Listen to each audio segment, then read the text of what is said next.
বাচ্চারা যখন আমার খেলনার দিকে নজর দিত। আরে হ্যাঁ, আমিও তো তাই বলছিলাম। পাশের বাড়ি মধুর মা যখন ওদের বাড়ি গিয়েছে তখন ওখানে কি অবস্থা। মা আমি এই খেলনাটা নেব। হ্যাঁ, আবার আমার খেলনার উপর হাত দিয়েছে, এখন আমি কি করি? ওহো, এই মেয়েটা না।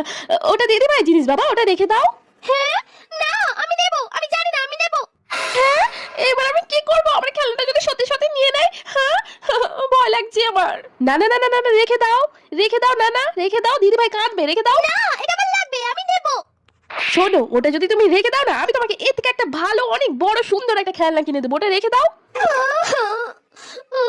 আরে না না বাবু, তুমি ওটা নিয়ে যাও, নিয়ে যাও, নিজের কাছে রেখে দাও। হ্যালো, নাও নিয়ে যাও, নিয়ে যাও। ও খেলে নাকি? ওটা ধুলো পড়ে বাড়িতে নষ্ট হয় শুধু শুধু। নিয়ে যাও, নিয়ে যাও, আমি বলছি। হ্যাঁ সেই ভালোই হলো, আমার খেলনা আর কিনে দিতে হবে না, পয়সাটা বেঁচে গেল। আচ্ছা বাবু, রেখে দে, রেখে দে, শোনা, রেখে দে। কাকিমা যখন বলছে রেখে দে, দিদি তো খেলে না। হ্যাঁ হ্যাঁ, আমি বলছি তো, নিয়ে যাও। বাচ্চা মেয়ে চেয়েছে। হ্যাঁ, আমার খেলনাটা দিয়ে দিল। Thank you aunty.